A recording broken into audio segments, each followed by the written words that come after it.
Baiklah, di sini saya akan menjelaskan tentang metode perceptron dengan pengenalan pola 6 huruf. Di sini masing-masing pola 1 adalah berbentuk A, pola 2 berbentuk B, pola 3 berbentuk C, dan pola 4 berbentuk A dengan A yang berbeda, pola 5 berbentuk B dengan B yang berbeda, pola 6 berbentuk C dengan C yang berbeda. Di sini ada learningnya 1, thresholdnya 0,5 dan bobot awal sama biasnya itu adalah 0. Kita masuk pada iterasi yang pertama. Di sini yang bertanda titik itu artinya itu -1, dan yang bertanda pagar ini itu tuh artinya itu 1.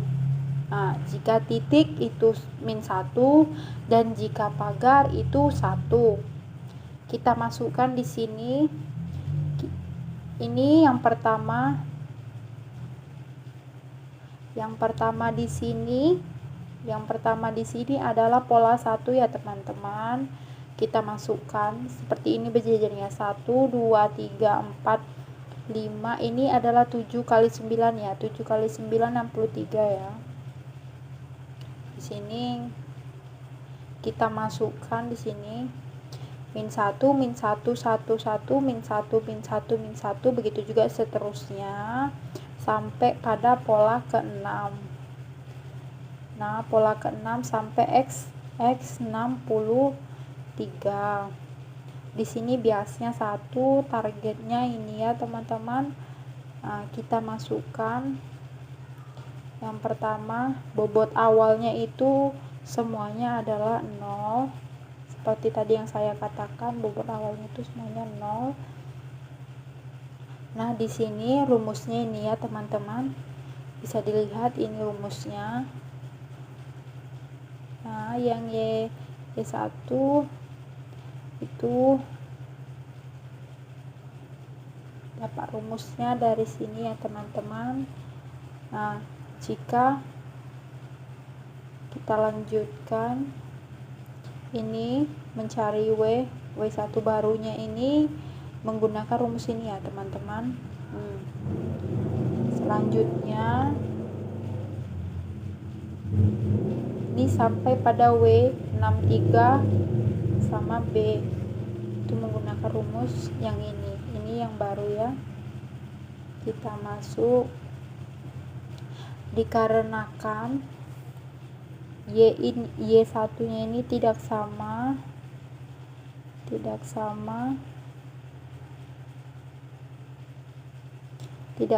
dengan Y1 ini, maka proses dilanjutkan ya. Kita masukkan yang di atas tadi, rumusnya itu sama seperti yang di atas tadi, tinggal nih 50 sama seperti tadi rumusnya. Nah, ini sama semua ya, teman-teman. Karena semua T itu sama dengan Y1, maka prosesnya ini stop ya pada iterasi kedua, karena kita lanjut pada proses pengujian. Kita masukkan dari masing-masing pola 1 sampai pola 6 tadi, kita masukkan proses pengujiannya, kemudian bias dan targetnya. Nah, di sini ini rumusnya menggunakan ini ya, teman-teman. Nih ya. Ini kemudian sampai pada ini prosesnya stop ya. Kita ambil angka yang paling bawah karena di situ pengujian akhirnya ya, teman-teman. Di sini ini sama seperti di atas tadi, karena T sama dengan Y1, maka prosesnya stop. Kita masuk ke target 2, iterasi 1, sama seperti yang di atas tadi. Nih, T-nya ini kita lihat sama apa tidak. Ini enggak sama ya teman-teman. Jika tidak sama,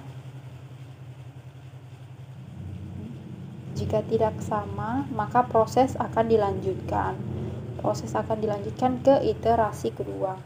Di iterasi kedua ini kita masukkan seperti yang tadi, kita copy, terus kita lihat Y ini sama ya teman-teman, sama. Maka proses Y-nya itu stop ya. Kita masuk ke pengujian sama seperti pengujian di target 1 tadi. Nah, sama seperti ini akan stop nih ya, stop karena prosesnya ini sama seperti Y1. Nah, ini adalah yang bergaris warna hijau ini, itu menandakan akhir dari polanya. Itu kita memakai pola dari situ. Kemudian kita lanjut pada pengujian data baru. Di pengujian data baru ini kita masuk dengan pola A yang berbeda, kita masukkan. Nah, ini pengujiannya teman-teman. Di sini bisa dikatakan mirip ya teman-teman, sama ya. Sama. Oke. Sekian dari saya, terima kasih.